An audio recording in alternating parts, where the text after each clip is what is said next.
Boa noite, meus amigos. Estamos aí de volta.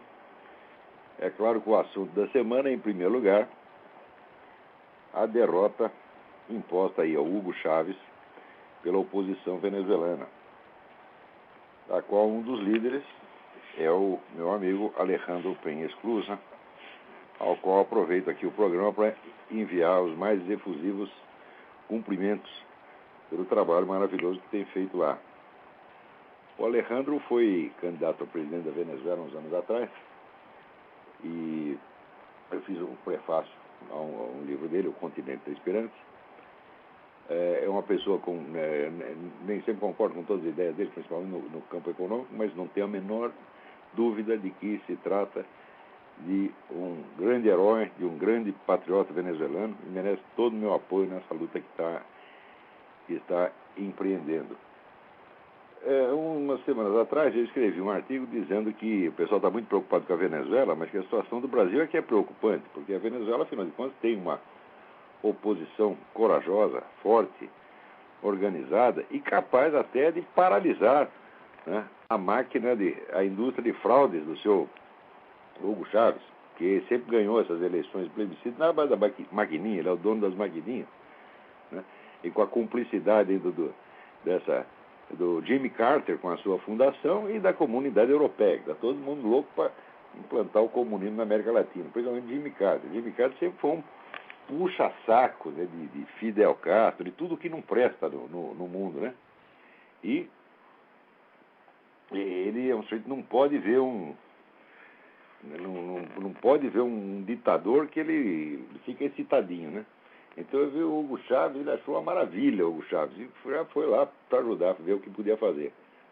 E o pessoal da comunidade europeia, né, também, que é a comunidade europeia segue mais ou menos uma pauta leninista, né? Eu sugiro que vocês leiam o livro do Christopher Story, que se chama O Coletivo da Comunidade Europeia.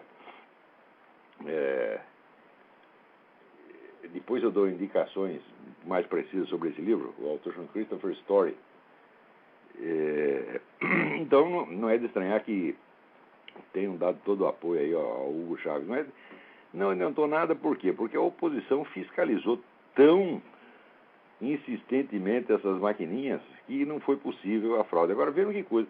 Tive a abstenção de 44%. Quer dizer, tirando 44%, sobra 56%. Né? Então, o famoso 51% vira assim, vira 56%, dá 29% para um lado e 27% para o outro. Você soma 29 com 44, né? Você vai ver que a maioria esmagadora da Venezuela está contra o Chávez. Por quê? A abstenção não reflete desinteresse. Houve uma campanha entre setores da oposição pela abstenção. Então, a abstenção é um ato de protesto. Tá certo? Quem se absteve estava evidentemente contra o Chávez. Apenas não confiando na lisura do processo, não quis participar. Então, se soma a abstenção e mais os votos contra, então quem está a favor do Chávez é ele e a mãe dele. Olhe lá, hein? Entendeu?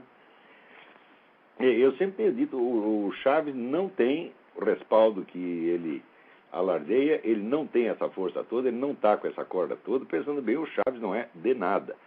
Tá certo? E é verdadeiramente perigoso, se você quer saber, é o PT. Por quê? O PT foi quem criou o Foro de São Paulo e foi quem criou o Hugo Chávez. Tá certo? Agora, o PT é justamente, por ser inventor da coisa, o coordenador da porcaria toda, ele mantém uma coisa discreta. Ele manda o Hugo Chávez na frente para o Hugo Chávez se ferrar primeiro. O Hugo Chávez sempre foi um balão de ensaio, né? Então, o pessoal do Foro de São Paulo já tem uma divisão de trabalho. Tem uma máquina revolucionária na América Latina na qual, né, o Fidel Castro é o motorista, o Hugo Chávez é o acelerador e o Lula é o breque. Tá certo? Agora, estão tudo indo para o mesmo lado. Então, não pensem que essa derrota do Chávez significa o fim do processo revolucionário latino-americano. Não, estão vendo apenas o começo. Esse pessoal é o seguinte, a esquerda latino-americana sempre fracassou de maneira tão insistente, persistente e profunda Eles já se ferraram tanto que agora que eles agarraram a rapadura, eles não vão soltar de jeito nenhum. De jeito nenhum. Quer dizer, eu acredito que o Hugo Chávez só sai de lá a tapa. Só que é o seguinte, o povo venezuelano não está aguentando mais ele. Então, mais dia, menos dia, vão tirar a tapa. Agora, no Brasil, o povo não dá tapa a ninguém, o povo só leva, né? Se bem que nós, no plebiscito das armas aí, demos uma lição para essa gente. E provavelmente, nessa coisa do aborto, quer dizer, a rejeição popular maciça desses projetos do governo já está bastante clara. Mas não adiantou nada. Você viu aquele encontro lá das comunidades, das ONGs, etc. Todo mundo contra o aborto. O ministro disse, não queremos nem saber, nós vamos fazer passar isso de qualquer maneira. Esse ministro temporão, ele gosta de aborto. A ideia de aborto parece que tem um sex appeal para esse sujeito, né? Esses caras são todos loucos, né? E eles veem a realidade de uma maneira especial, você está entendendo? Quando fica demonstrado claramente que algo não é problema de jeito nenhum, é aí mesmo que eles insistem. Por exemplo, a famosa, né, epidemia de mortes das mulheres por abortos ilegais. E quando se foi ver, todo mundo falava que chegava até 1 milhão de mulheres por ano, né? Quando foi ver, era 7, 8 mulheres que morriam por ano nessa porcaria, né? E ademais, as empresas, as organizações que promovem o aborto eram as mesmas que subsidiavam essas clínicas de aborto ilegal. Quer dizer, estão tentando criar um problema para depois, como diz no Brasil, você está espalhando a dificuldade para vender facilidade, né? Então, justamente porque o problema não existe, é que o ministro se dedica tanto. Eles criam falsos problemas, porque tudo isso esses programas sociais, essas coisas, tudo, isso é tudo pretexto para a engenharia social. Nenhuma tem a finalidade que alega. Você não pode resolver um problema inexistente. Outra coisa inexistente é a matança de gays no Brasil. Quando você vai ver as estatísticas, são absolutamente... Os gays não são uma comunidade de risco por violência, mas de maneira alguma, tá certo? O cidadão comum está sofrendo muito mais violência do que essa comunidade em particular. Quer dizer, não tem... Se eles dizem que eles são 14% então, da população brasileira, então eles deveriam ser pelo menos 14% dos assassinatos. Quando eu vejo, são 0,03%. É absolutamente ridículo. Então, do mesmo modo, né, que as famosas, aqui nos Estados Unidos, sobretudo, as mortes dos tabagistas, diz que morrem 400 mil tabagistas por ano. Morrem de fato, só que eles morrem na mesma idade dos outros. Ninguém jamais provou que houvesse uma diferença significativa de idade da morte. Agora, acontece que esse dado não sai na grande mídia, só sai em publicação técnica da própria Organização Mundial de Saúde. Ela fala uma coisa para o público, outra coisa para os técnicos. Então, todo mundo tentando resolver problemas inexistentes.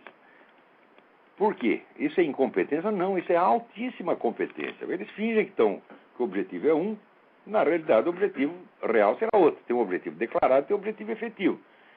O objetivo efetivo se verificará pelo resultado. Vou dizer para você, por exemplo, na Califórnia, o consumo de cigarro diminuiu para 1/3 do que era. 1/3. Atenção, nos últimos anos diminuiu para 1/3.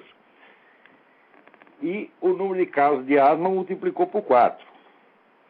Quer dizer, eles diziam que ia diminuir teoricamente, você suprimindo o efeito, você deve suprimir suprimindo a causa, você deve suprimir o efeito também. Se isso não aconteceu, porque a causa não era essa. Então, ou que seja, você não conseguiu diminuir a incidência de casos de asma de maneira alguma. Só que você acostumou a população, vamos dizer, a ter a sua conduta pautada pelo governo. E é esse que é o objetivo. Isso é tudo engenharia social, né? E esse dia saiu um artigo muitíssimo interessante do João Pereira Coutinho, que é o melhor colunista da Folha de São Paulo.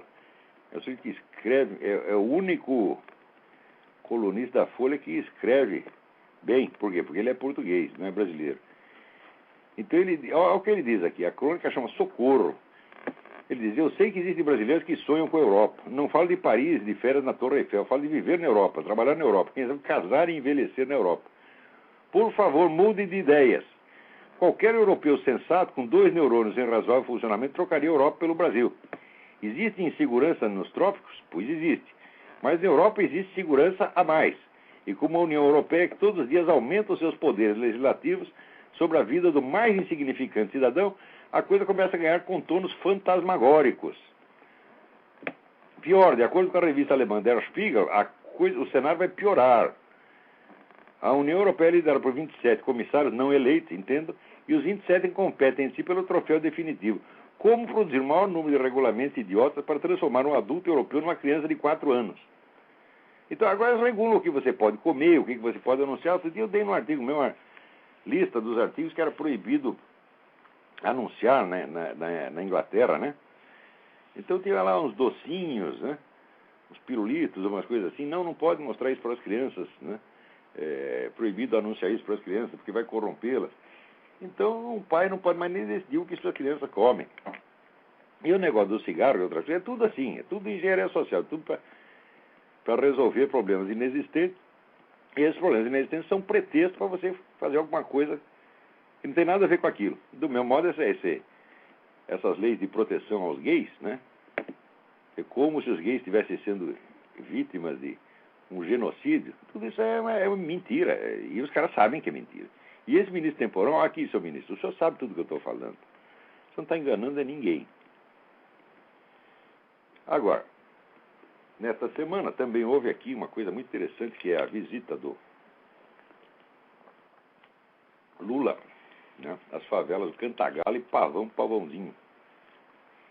E diz que o narcotráfico, então, espontaneamente ofereceu uma trégua, diz que nada foi combinado. Vocês acreditam que nada foi combinado? Ora, porra, o que é isso? Né? O tráfico espontaneamente, né, por sinal de respeito ao seu presidente, né, parou com as suas atividades durante umas horinhas, né, deixou o homem entrar, falar as besteiras que queria e sair. Mas olha que coisa interessante. Na mesma semana, tem esse negócio de que o Ministério da Cultura, o Instituto do Patrimônio Histórico e Artístico Nacional, a Secretaria Especial de Política de Promoção da Igualdade Racial, CEPIR, e o Centro Cultural Cartola promove a cerimônia de titulação das matrizes do samba do Rio de Janeiro como Patrimônio Cultural do Brasil. Né? Isso aí é uma coisa impressionante. Você vê, por exemplo, as obras do Mário Ferreira dos Santos, que foi um dos maiores filósofos do século XX, não são patrimônio cultural. Mas qualquer sambinha que você faça é, né? As obras do Vila Lobos, eu não sei se são patrimônio cultural do Brasil. Talvez nem sejam, né? Mas se forem, estão aqui niveladas aqui aos sambinhas, né? Agora, na mesma semana que acontece isso, veja que coisa interessante, né? Na mesmíssima semana, a Escola de Samba da Mangueira promove uma homenagem ao que é Fernandinho Beiramar, o traficante, parceiro das Farc. Então está tudo em família. O Lula lá no Pavãozinho, né? O samba sendo elevado à condição de patrimônio e aí a Mangueira prestando homenagem ao sócio das Farc, Fernandinho Beiramar, né? Enquanto o outro sócio das Farc, que é o Lula, né? Que não é sócio no negócio, mas é sócio político, parceiro político, está lá também fazendo festinha na Mangueira. Olha, falando negócio de favela, aqui, ô seu Lula, aqui, pô, na primeira eleição, o seu partido andou espalhando que vocês iam adotar para as favelas cariocas aquele programa do Hernando de Soto, economista Hernando de Soto, do livro O Segredo do Capital.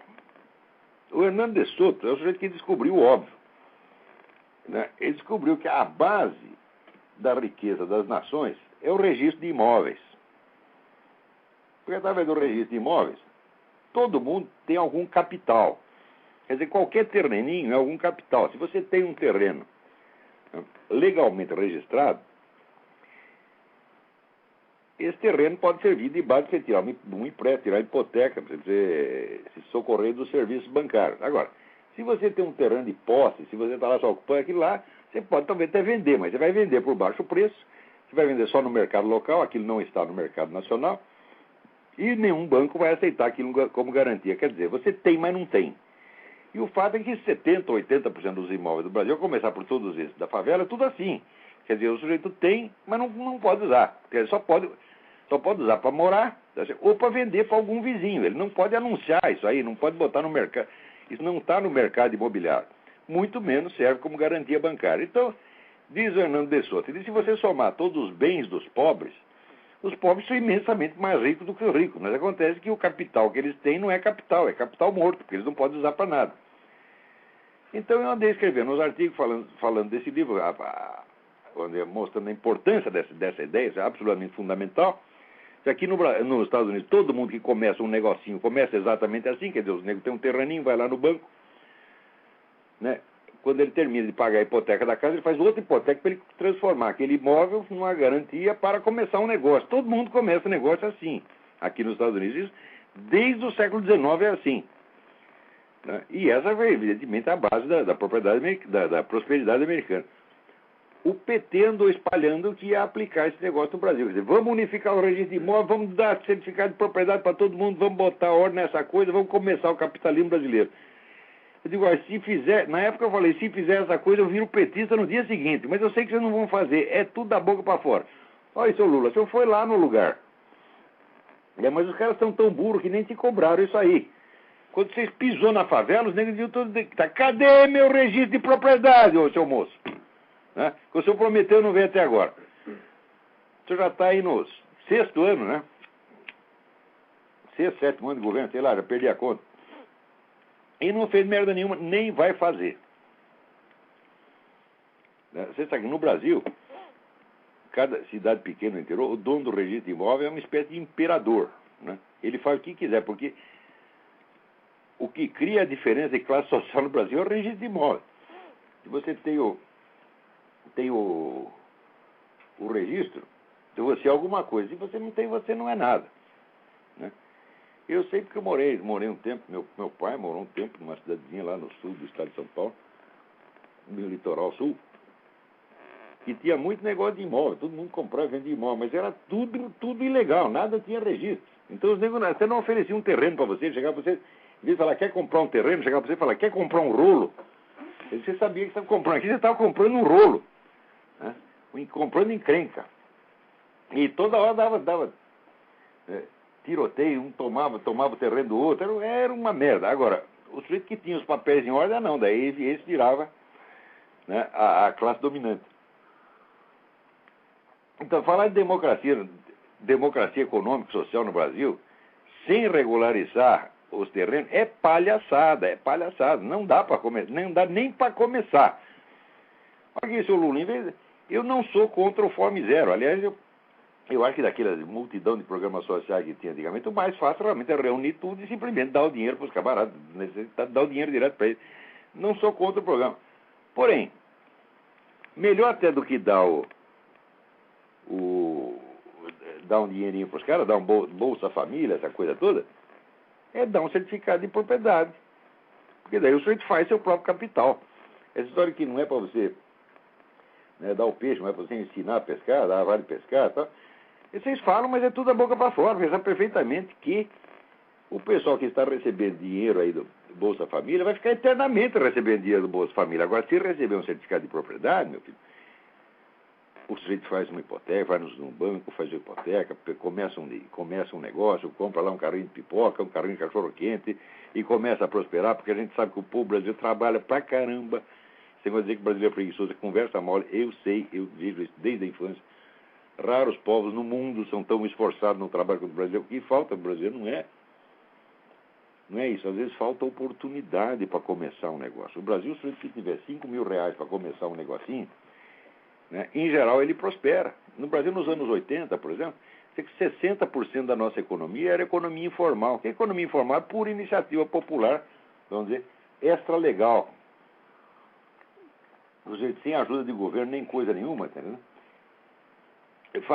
Abria o seu negocinho, trabalhava e prosperava. Quer dizer, aquilo é capitalismo em estado puro.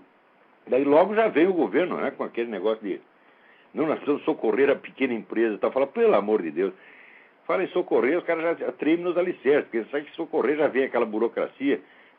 Hoje em dia, por exemplo, você começar uma pequena empresa, você leva meses para registrar essa coisa. Né?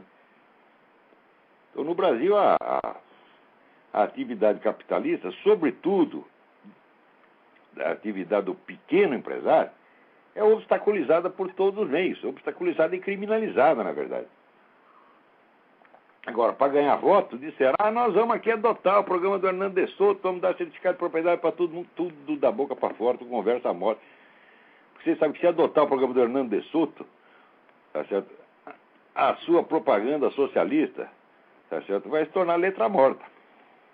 Né? Se você, a partir da hora que todo mundo tiver certificado de propriedade, todo mundo puder começar seu negocinho, quem vai querer essa merda de socialismo? É hora, porra.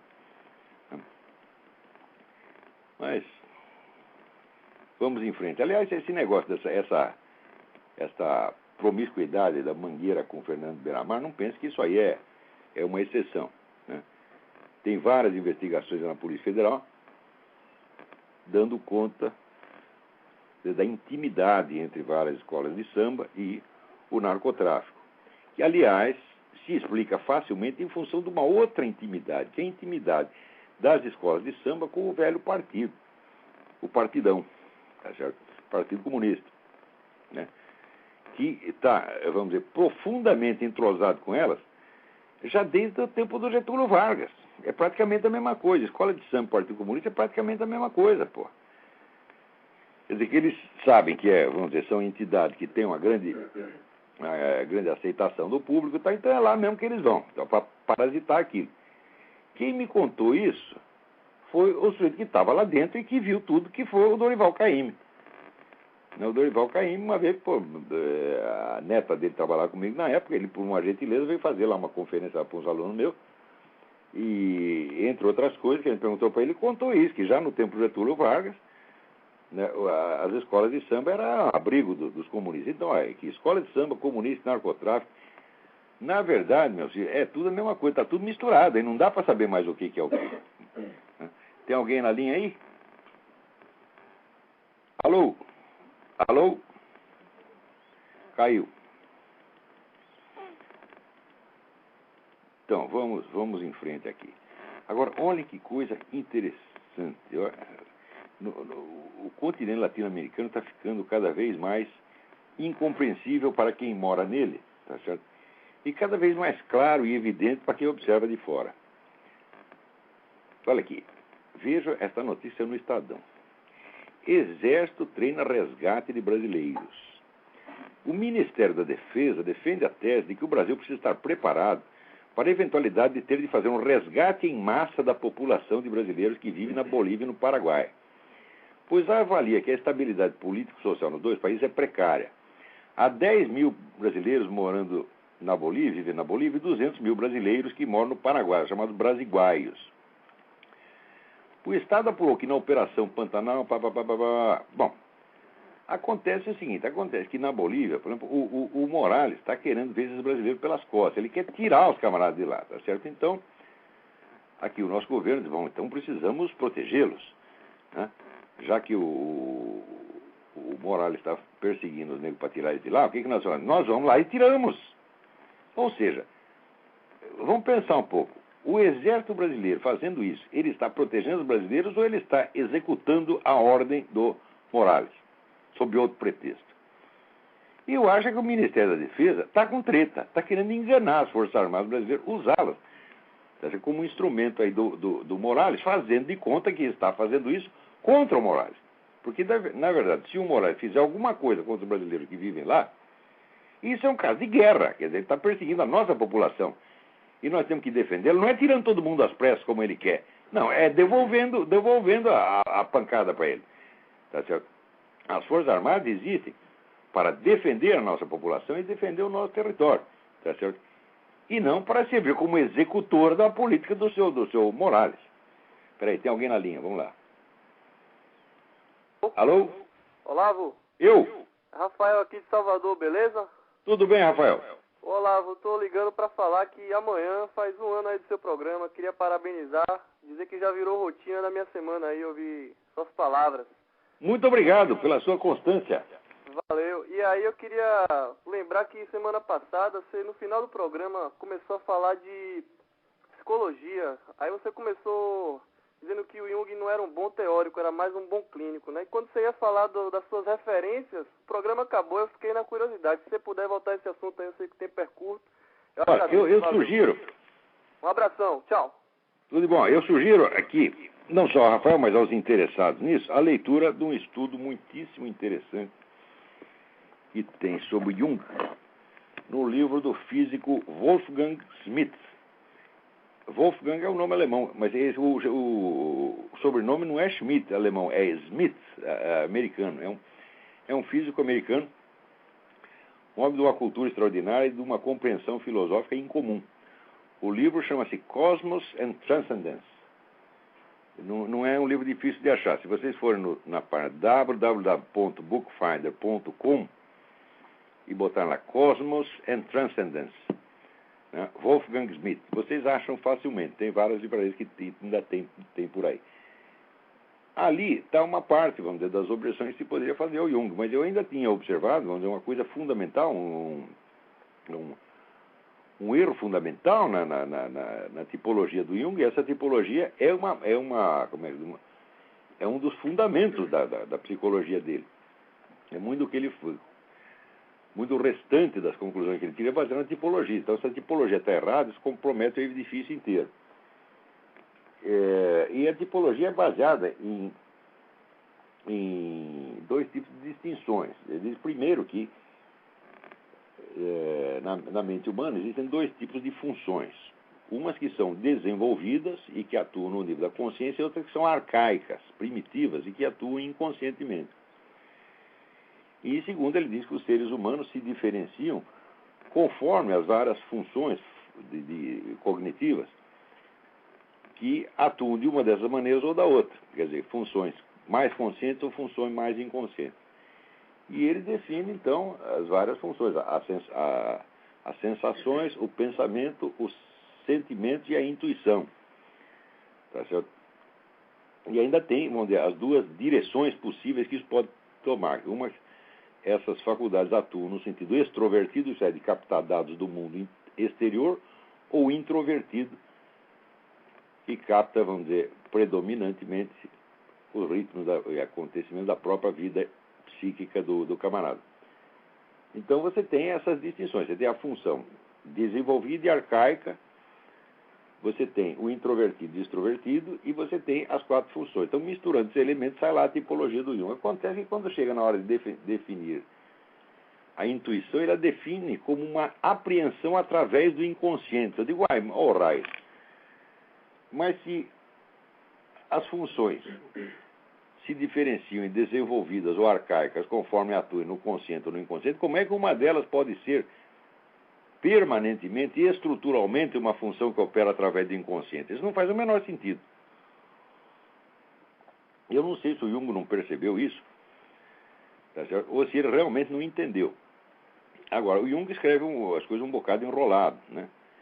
Ele não é jamais um escritor claro. Ele é um escritor sugestivo, ele tem umas figuras de linguagem muito interessantes. Mas ele é meio enrolado na hora de escrever. Então, eu não sei o que aconteceu lá.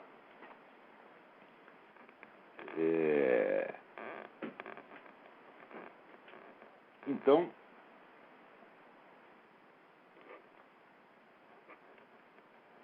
essa aí é, vamos dizer, uma das muitas objeções que eu tenho sobre o Jung. Uma outra que eu tenho é que ele só admite a existência, vamos dizer, todos os fenômenos, vamos dizer, da ordem paranormal, mística, etc., ele atribui tudo ao inconsciente coletivo. Né?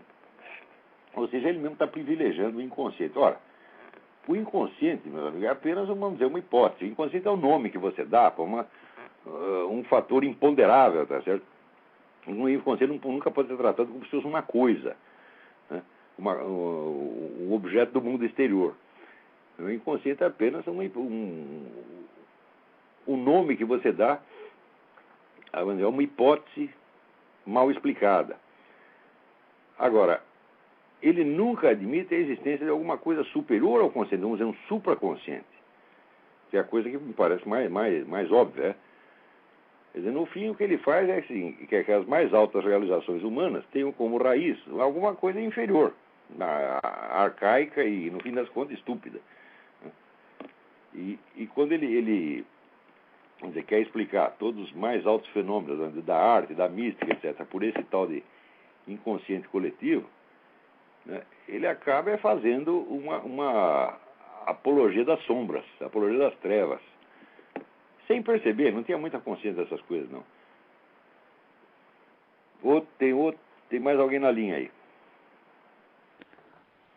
Alô, Olavo? Sim, quem é? É Marcelo de São Paulo, tudo bem? Marcelo, tudo bem?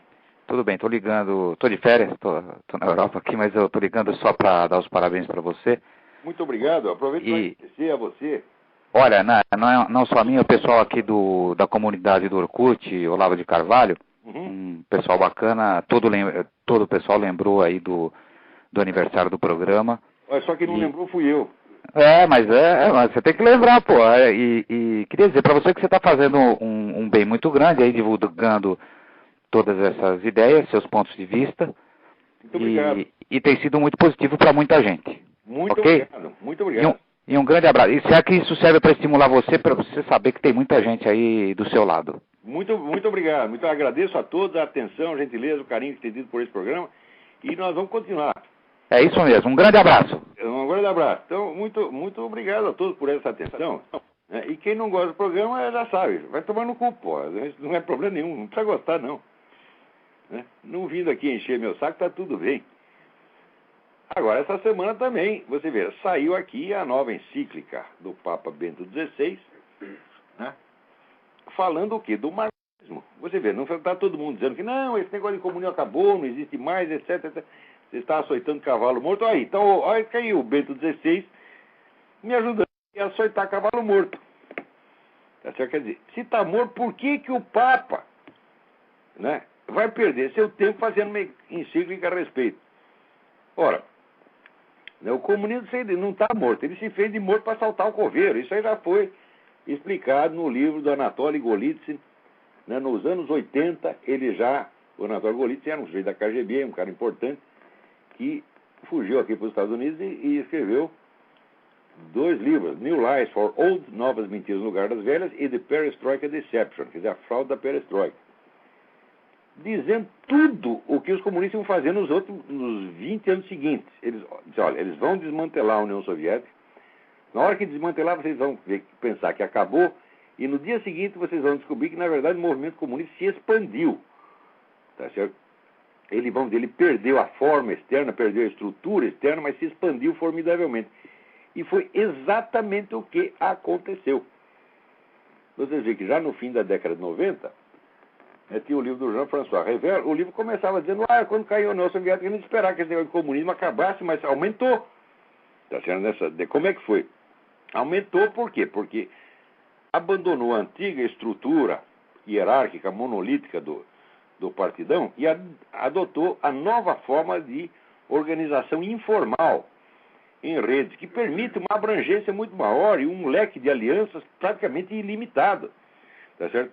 E através da internet permite a atuação quase instantânea no mundo inteiro. De maneira que hoje você solta uma palavra de ordem pela rede, ninguém sabe nem de onde veio a palavra de ordem. Não é que veio lá do Comitê Central, você sabe quem foi que mandou. Não. Aquilo espalha por um ponto qualquer da rede, no dia seguinte já está todo mundo, né, gritando o mesmo slogan, participando das manifestações que os caras mandaram, e assim por diante. Quer dizer, a coisa se tornou de uma eficiência monstruosa. Felizmente, a internet pode ser usada pelos dois lados e, de vez em quando, esses caras levam uma entortada. Mas, você vê, nesta mesma semana, tem entrevista aí do seu Inácio Ramonet, aquele idiota lá do Le Monde, né?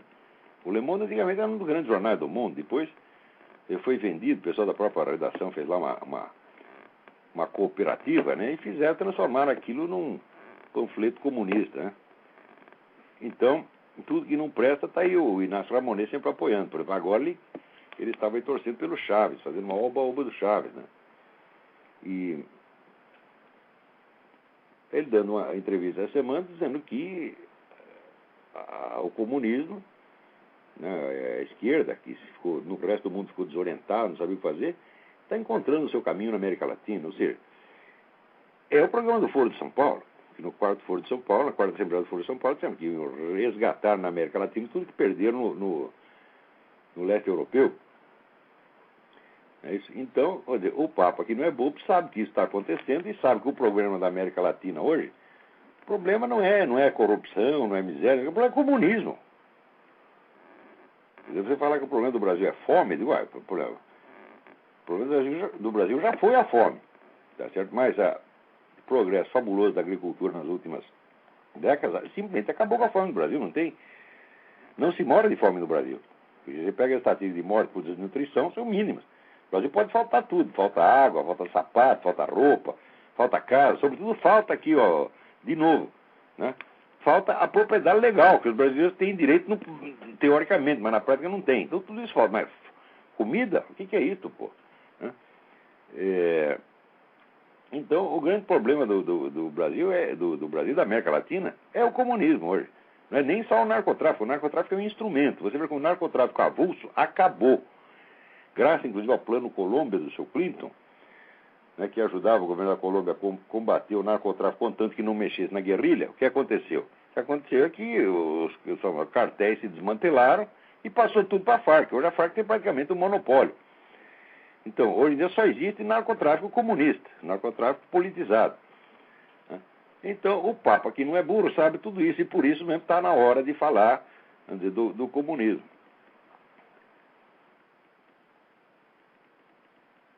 Muito bem. Vamos ver o que mais.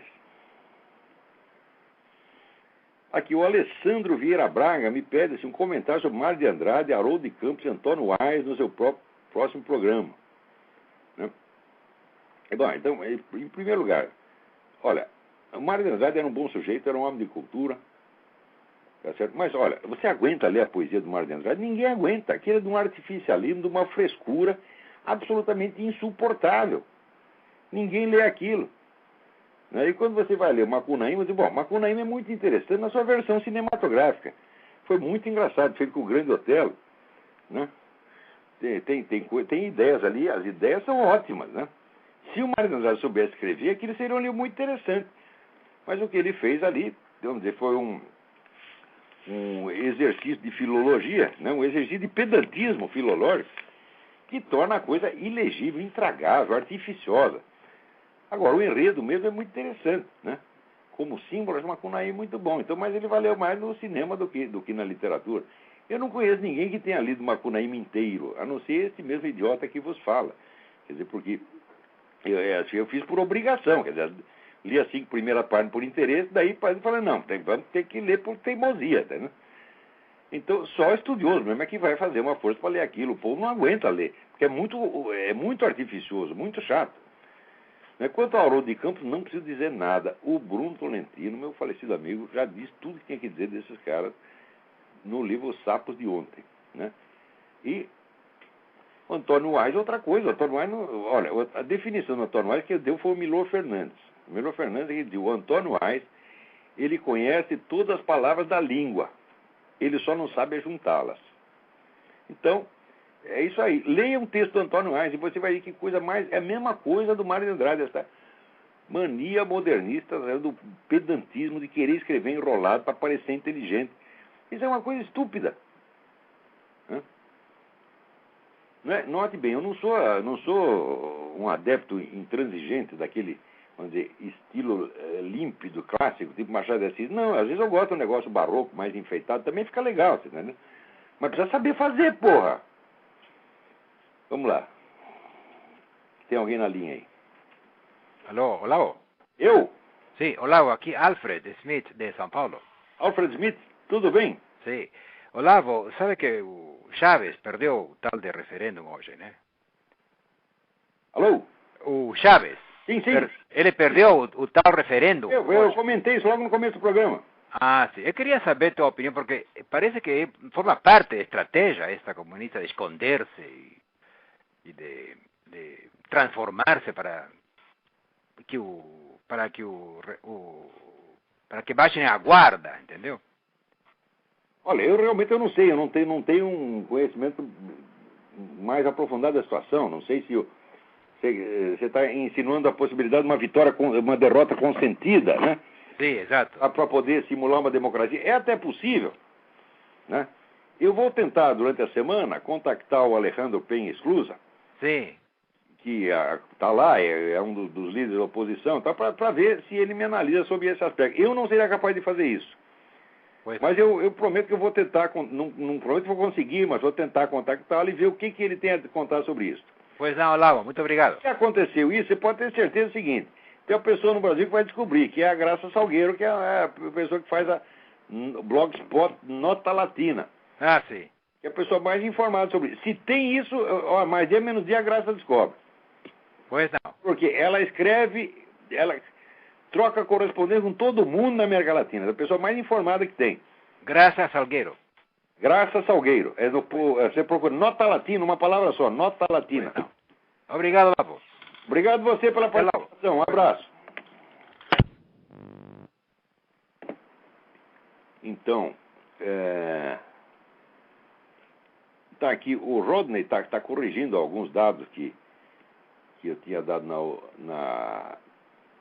no outro programa, sobre quem são os formadores de opinião mais consultados ali no Google, mais referenciados no Google. Tá certo? E eu disse que eu tinha recebido essa sugestão de um leitor e fui lá conferir. Mas eu conferi errado, porque eu esqueci de botar as aspas. E daí o Paulo Henrique Amorim apareceu lá com 1.380.000 referências.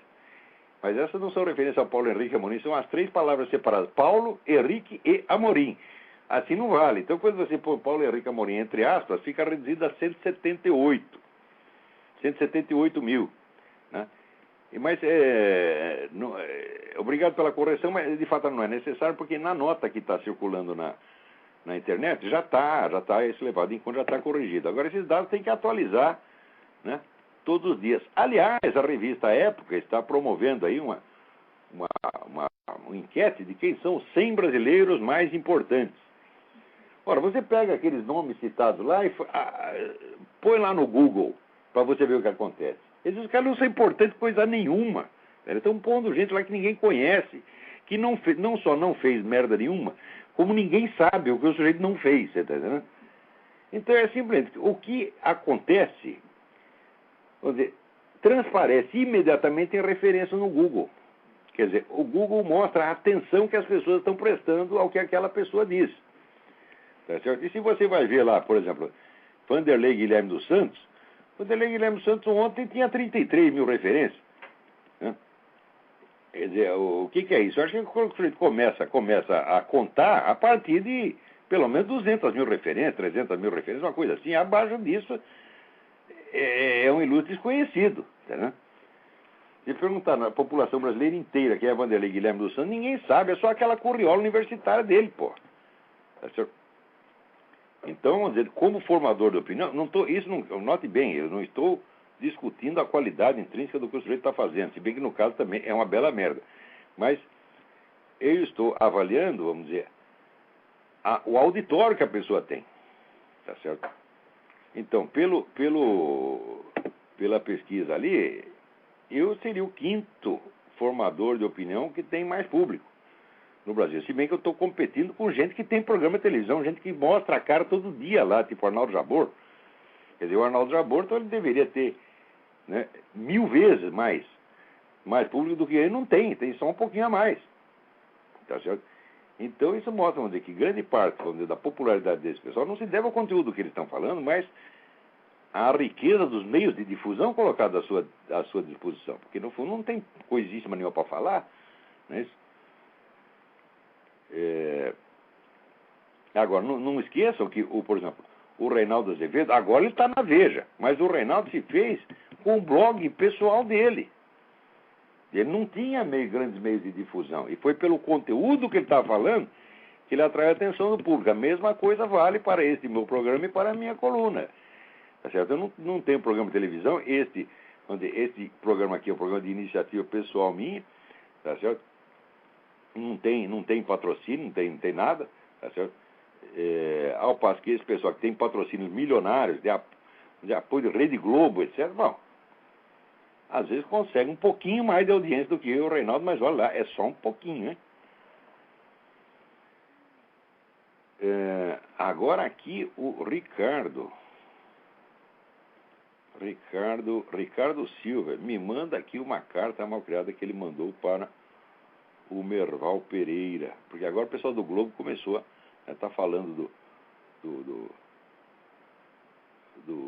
Foro de São Paulo como se sempre tivesse falado do assunto, né? E quer ver aqui que o Ricardo fala? Ele desce o cacete aqui no Merval, meu Deus do céu. Eu ligo o meu rádio e minha TV e vejo a imprensa brasileira ser cúmplice desse governo corrompido que aparelha o Estado, tem um projeto autoritário, que usa qualquer meio mais sólido para chegar aos seus fins, que manipula a verdade das estatísticas, que discursa sempre conforme a conveniência. E olha, é isso aí, cara, é isso aí que a imprensa está fazendo, a imprensa brasileira é isso. Agora, ela faz isso, ela puxa o saco, tá certo?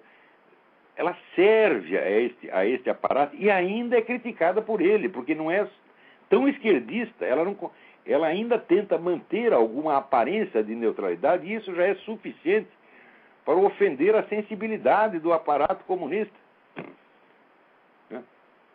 Vamos lá. Tem alguém na linha. Olá, é o Marco Borghesso. Marco? Sim. Tudo bem, Marco? Tudo bom. Diga. Eu queria perguntar se você viu a matéria da Veja sobre o Colégio de São Bento. Pois é, que lá já virou escolinha do MST também. Mas a igreja no Brasil é isso, pô. Quer dizer, dirigida, né, pela CNB do B, como diz o meu amigo Meira Pena. O que pode dar? Os colégios católicos viram tudo escolinha do MST. Essa coisa Olha, conservador, não acredito em colégio conservador no Brasil. A igreja no Brasil está precisando levar umas palmadas, entendeu? Você vê, o falecido Papa João Paulo II, ele dizia o seguinte: os brasileiros são cristãos no sentimento, mas não são na fé. Quer dizer, o Brasil quer poder ser comunista e cristão ao mesmo tempo. Não dá esse negócio, entendeu? Nós, como eu sou ex-aluno e eu fui dos assinantes da carta, nós tínhamos ainda a ilusão, eu, inclusive, quando assinei a carta, tinha ainda a ilusão de que os padres, eles não estavam... Eu tinha essa impressão, e ainda não tenho confirmado o oposto, para ser sincero, mas quando eu assinei, eu tive a impressão de que os padres estavam desavisados, de que as coisas estavam acontecendo ali por iniciativa dos professores, que são, enfim, leigos, né? Mas que os padres estariam talvez fazendo uma fraca supervisão, não estariam tão cientes do que estava acontecendo.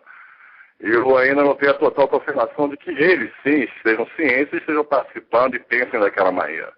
Olha, mas eu não posso afirmar uma coisa dessa, com relação a este caso em particular, mas, de modo geral, a situação da igreja no Brasil é muito pior do que as pessoas imaginam. A igreja no Brasil está 100% a serviço da esquerda, não sobrou mais ninguém. Quando sobra um padre aqui, outro ali, que tem praticamente ficar escondido, que nem esse maravilhoso padre Paulo Ricardo, que faz esse site extraordinário, né? Você nunca vai ver esse padre ser bispo, nem cardeal, nem coisa nenhuma, não vai subir na hierarquia, não. Ele tem que ficar escondidinho lá no canto dele, né? E dar graça a Deus de não apanhar, entendeu? Porque se for depender desses bispos brasileiros, isso aí já virou MST há muito tempo. Eu considero a igreja brasileira cismática. E eu acho que não tem igreja católica no Brasil. Por que eu digo isso? Porque aqui tem igreja católica. Eu vejo o que é a igreja católica. Eu vi a igreja católica na França, né? Agora, no Brasil, eu não vejo. Não vejo mesmo. Você não vê o menor sinal de catolicismo aí. Isso é tudo empulhação. Eu acho que esses caras tudo tem que ser tirado aí dos seus cargos a tapa. Eu acho que os fiéis têm que reagir contra isso. O que está acontecendo na igreja no Brasil é uma coisa nojenta. Você veja a igreja venezuelana, tá certo? Com que coragem, com que espírito de sacrifício ela não se pôs à frente defendendo o povo contra um governo realmente perigoso, né? Por toda parte você vê, né, pessoas se oferecendo, vamos dizer, até o martírio para defender a honra do nome de Cristo e para defender os fiéis. No Brasil, não. Essa gente toda puxando o saco. É uma vergonha, pô. Quer dizer, a Igreja do Brasil está 100% doente. Não sobrou mais ninguém. O último que dizia as verdades era o Dom Eugênio. Mas o Dom Eugênio está aposentado. Tá certo? A geração seguinte, ninguém presta. Agora em São Paulo tem esse Odilo Scherer. O Odilo Scherer, para mim, já está excomungado. Porque ele serve ao comunismo internacional. E está em vigor o decreto de Pio XII e João XXIII, que excomunga automaticamente o negro católico que ajuda um partido ou regime comunista. Esse Odilo Scherer não faz outra coisa. Então não é só ele. Então, provavelmente no Coração Bento está acontecendo mesmo. Olha aí, os fiéis. Não, vocês não podem mais ser carneirinhos dessa gente. Vocês são carneiros do rebanho de Nosso Senhor Jesus Cristo. Não desses filhos da puta. O princípio da hierarquia não é sacrossanto quando eles violaram. Eles passaram em cima. Se você não imagina... Olha, o que se fez no mundo para acabar com a igreja, desde o concílio, foi uma coisa monstruosa. Monstruosa, é uma história que você lê, dá vontade de você chorar. Eu li o relato feito pelo Dr. Júlio Fleshman, que era um grande amigo meu, recém-falecido, né, que ele era um judeu de nascimento, foi convertido ao catolicismo pelo Gustavo Corsão. E logo que ele se converteu, ele já viu a igreja toda se bandear para o outro lado, tá entendendo? Quer dizer, ele foi o último a entrar e de repente ele estava sozinho dentro da igreja. Vê que situação mais filha da mãe, né? E daí o doutor Júlio, depois da morte do Gustavo Corsão, virou o grande defensor. Não é do tradicionalismo, não existe isso, igreja tradicional, só existe uma igreja. Quer dizer, o sujeito que insiste, vamos dizer, em continuar ou oficiando ou assistindo à missa como se fazia antes do concílio, ninguém tem o direito de puni-lo. Então, como não pode punir oficialmente, o que eles fazem? Perseguia pelas costas, perseguia, boicotava, fazia difamação. É uma coisa horrorosa. Quer dizer, e a imprensa inteirinha já tomou partido. Quer dizer, ela trata esse pessoal da igreja antiga como se fosse eles fossem cismáticos, eles fossem heréticos. Agora, depois da declaração do Papa, isso não pode ser assim. Ninguém jamais os excomungou. Pode ter excomungado uma pessoa ou outra por alguma atitude, mas ninguém é excomungado por querer fazer a missa antiga. Outra coisa, a diferença da missa antiga para nós não é que uma é em latim e outra é em português. Não é isso, é o texto da missa que é alterado, em pontos importantes. E como o sujeito pode achar que o texto da missa nova é duvidoso, ele, justamente por via das dúvidas, se atém à antiga, que é o que a prudência recomenda. E se disser o texto da antiga está errado, a igreja está errada há 2000 anos. E só agora que acertou, que é uma coisa absolutamente impossível. Tá certo? Então, agora, se você lê aí as folhas de São Paulo da vida, ou assiste os filmes de Hollywood, né, você fica achando que o pessoal da igreja tradicionalista é herético, cismático. Não são nada disso. Ninguém jamais... ninguém no Vaticano jamais disse que são. Sim, agora o Papa tirou qualquer sombra de dúvida em relação a isso, né? Ele está tirando a última dúvida que pode restar. Não, a igreja é uma só. Estão todos aqui dentro. Sempre tiveram. Note bem, quando foi excomungado o Dom Marcel Lefebvre, ele não foi por uma questão doutrinal. Ele foi por um ato de desobediência explícita ao Papa. Se ele agiu bem ou mal, não sei. Mas eu, pelas coisas que eu vi, pelas atitudes do Marcel Lefebvre, o Marcel Lefebvre é quase um santo. E doutrinariamente ele é impecável. Agora, a situação da igreja no Brasil está calamitosa. É preciso tomar uma atitude séria. Primeira coisa, parar de reconhecer esses camaradas, tá certo? Como príncipes da igreja. Eles não são nada. Não são absolutamente nada. Quer dizer, você não pode fazer com que o princípio da hierarquia se sobreponha à própria doutrina. Isso não é possível, isso é absurdo. Isso você está fazendo um elemento burocrático para dominar sobre a própria palavra do nosso Senhor Jesus Cristo. Ora, você vê, um decreto papal é um decreto papal. Agora a opinião do seu bispo, do seu cardeal, é só a opinião dele. Ela é até a opinião do Papa. Se o Papa diz, eu acho isso, eu acho aquilo, é a opinião dele. Agora, se ele firma um decreto, ali firmou ex-cátedra, isso se incorpora automaticamente à doutrina da igreja. Então, isso que eu estou falando, esse decreto contra o comunismo de Pio XII e João XXIII, está incorporado na doutrina da igreja. O sujeito ajudou o regime ou partido, ou governo comunista, está excomungado automaticamente. Agora, então você vê, de toda aquela putada que participou do Concílio Vaticano II, tem uns 80% ali que estão excomungados porque fizeram exatamente isto.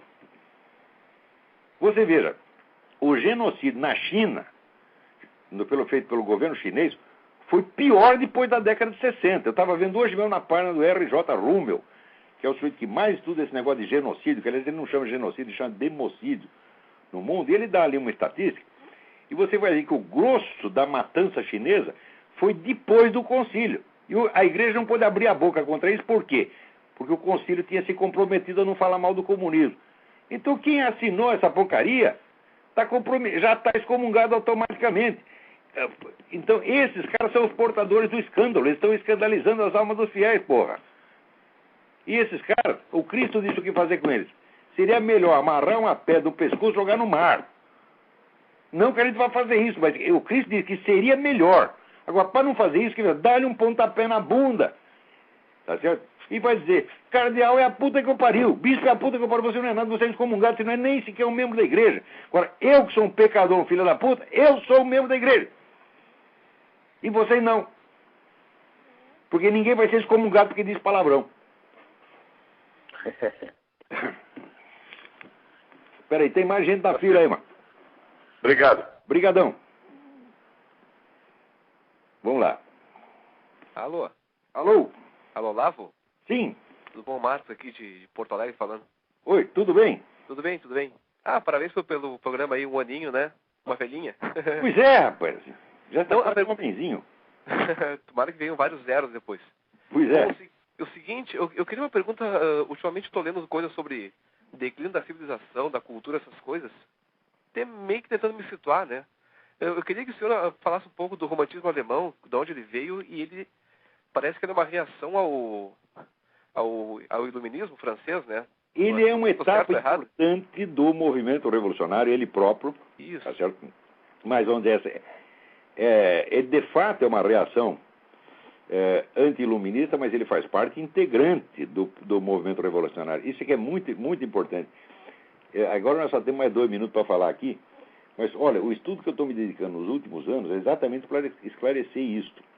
Existe uma unidade do movimento revolucionário, uma unidade interna dialética, tá certo? Que avança por contradições internas, ora enfatizando um aspecto, ora aspecto antagônico, mas continuando a empurrar na mesma direção. Qual é a direção?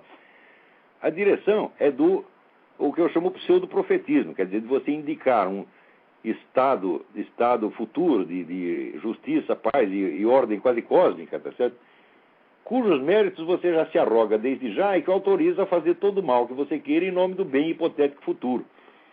Tá certo? Então, essa estrutura pseudo-profética, ela está presente, por exemplo, na obra de Hegel.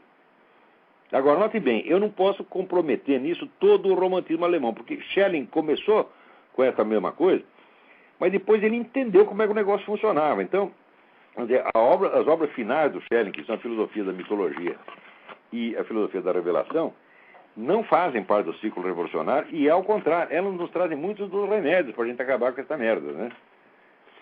Então, olha, infelizmente aqui o nosso tempo já ainda tem mais uma pessoa na fila, vamos ver se dá para atender mais um. Desculpa ter dado uma resposta tão abreviada assim, mas é o que dá para fazer agora. Não, tranquilo, Deus abençoe, Olavo. Um abraço. A você também, um abração. Obrigado. Olavo? Eu? Boa noite. Boa noite. Ricardo. Ricardo, tudo bem? Tudo bem. Olavo, em primeiro lugar, eu queria te parabenizar pelo trabalho que você está fazendo. Eu queria dizer para você que eu tenho ouvido o seu programa há mais ou menos uns 6 meses. Eu acho que eu nunca aprendi tanto em pouco tempo. Obrigado. Quando algumas coisas que você falava de início, eu ficava muito impressionado. E principalmente que você falava em relação à Universidade de São Paulo, né? Porque eu estudo lá na Faculdade de Direito. Aquilo é o puteiro, a USP é o puteiro. Olavo, quando eu começo a ver certas coisas lá dentro, eu lembro imediatamente das coisas que você fala. E aquilo ali, tem departamento daquela universidade que é pura doutrinação marxista, Olavo. pura doutrinação. Ciência e filosofia mesmo não se estuda. Eu estudei marxismo, meu saco. Eu passei anos ali lendo o Georg Lukács, a escola de Frankfurt, essa coisa toda. Eu sei o que é marxismo. Esses caras, nem para fazer propaganda marxista, pregação marxista, eles fazem propaganda do MST, porra. É uma vergonha isso aí.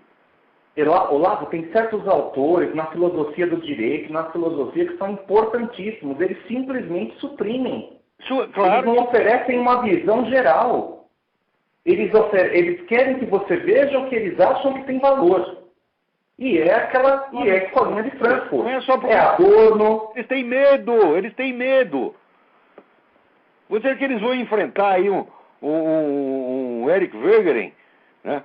Um Bernard Lonergan, a Xavier Zubir, o que é isso? Se eles forem ler isso, vai dar congestão cerebral, eles vão morrer. Eles fogem disso que o diabo fora da cruz, porra. É assim, é uma mistura de comunismo, vigarice e uma incapacidade, uma inépcia, uma burrice fora do comum. Vocês estão sendo vigaristas mesmo. E Olavo, você vê às vezes ali que certos professores ocupam certas cadeiras, não é por mérito, não. É porque reza a cartilha.